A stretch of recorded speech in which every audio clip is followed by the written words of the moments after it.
Hello, YouTubers. Welcome to my channel. If you are new to this page, thank you for tuning in. Thanks for checking us out. If you have not subscribed to my page, please feel free to do so right now. Like and comment on this video. And if you've seen my previous videos, I'm sure you've seen the one that probably says that we're building a house mortgage free in Ghana. So this video is to take you back to how we got started and the progress we've made, and to share with you, based on some of the comments I received, some of the steps that we've taken to get to where we are. So to start with, I do appreciate you tuning in, and I appreciate your comments and feedback. It really helps me to understand, what information can be shared or what people need to know. I want to say that the property has been in our family for many years. It was bought in the early 2000s, and we did nothing on the property up until now. Um, Last year, we visited Ghana with our children, and we checked out the property and decided that, we had already a plan on what to do, and we decided that when we got back, we were going to get started. So, as I said, the property's been in the family since the early 2000s, and I am now taking the step to put something on it. So on this property, the land itself in US terms is about 12,000 square feet, and that is slightly more than a quarter of an acre. The home itself is about 4,000 square feet of livable space. So back in 2005, when I visited, we were approached by potential squatters who wanted to live on the land to take care of it for us while we were away, and we allowed that. They stayed on the property for over a decade without, us requiring them to pay any form of rent.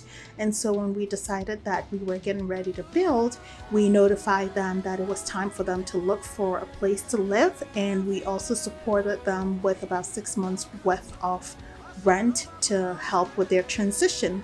We were very grateful for them, and we truly appreciate that they spent that much of their time on our property, and we're part of the reason why we didn't lose it all. We did lose some of it to the main road that was constructed, which is understandable. It wasn't too bad.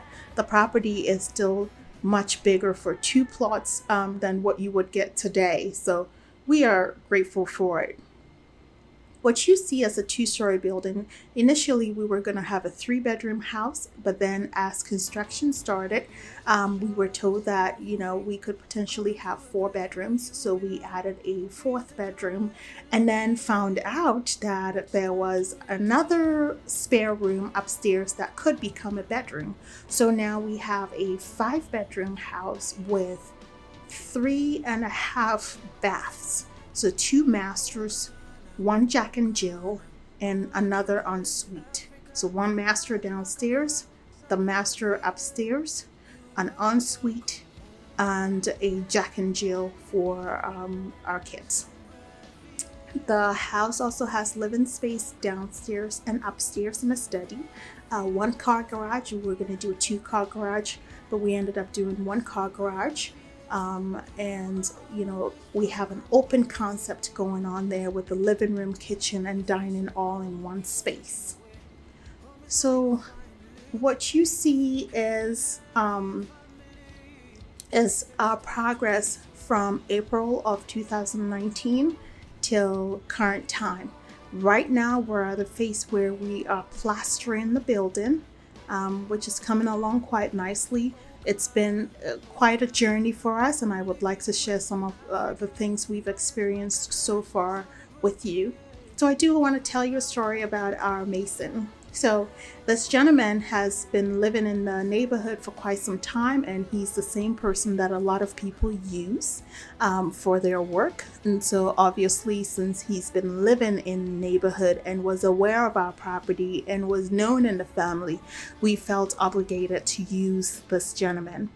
And we found out from the very beginning that, he has a way about him with regards to money. Give me this, give me that, give me this, give me that. But, because he is known to some people in our family, our extended family, we decided to, just put up with it for as much as we could. Now, I would say that when you're building overseas and you're not there to supervise everything yourself, certain things, go past you and you find out and you have to make corrections. So if you are building in Ghana and you live overseas, I want to caution you to be prepared for contingencies and corrections along the way.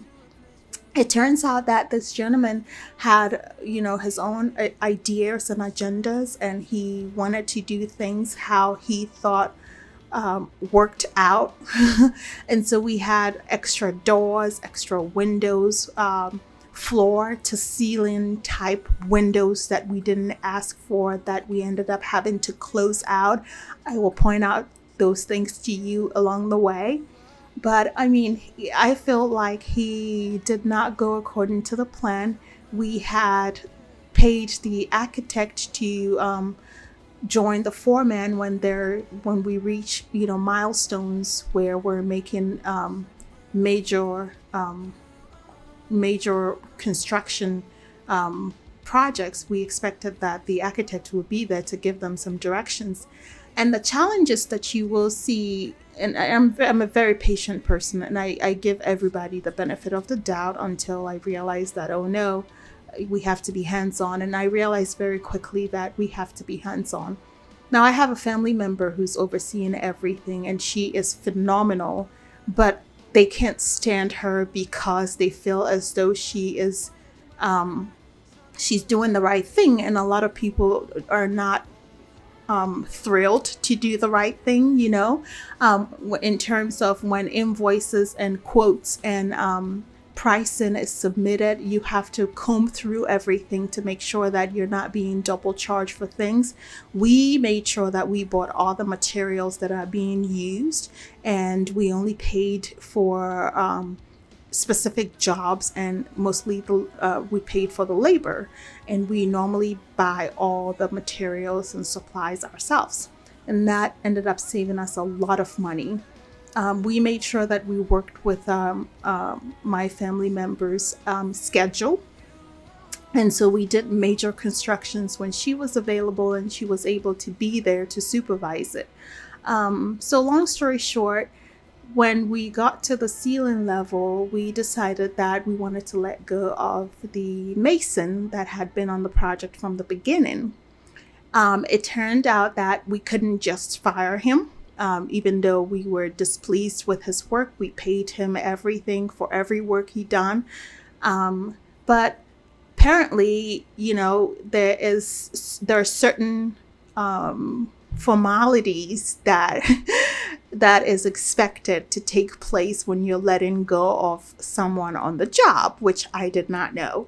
So when we told our mason it was time for us to take things to the next level and hire a more qualified person, he decided that there's a certain set of amount of money that he required to be terminated.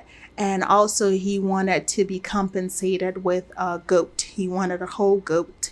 And it was part of the process. He had to be sent off with prices. And he also demanded to have access to the property even afterwards, so he can farm on the rest of the land and come in and out as he pleased. So this took a turn. I mean, this was unusual for me. I had to call backup. So I called my mom. My mother lives here in the US as well, but she is more traditional and a little bit more understanding of some of these things than I am. So I had to call on her for guidance, and she ended up stepping in and she handled that situation for me. But that was quite interesting and unplanned for and unexpected.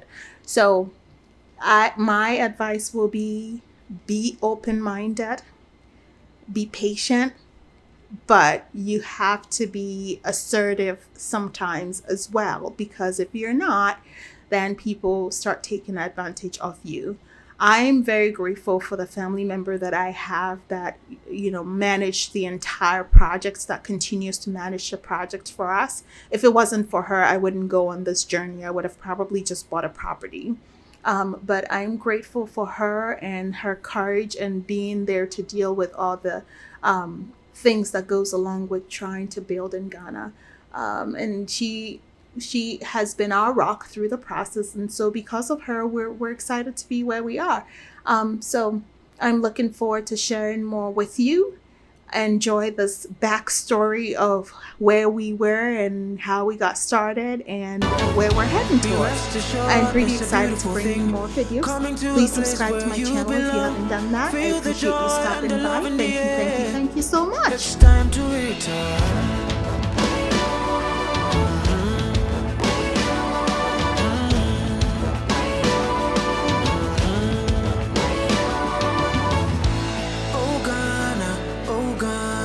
Only gets way to Africa.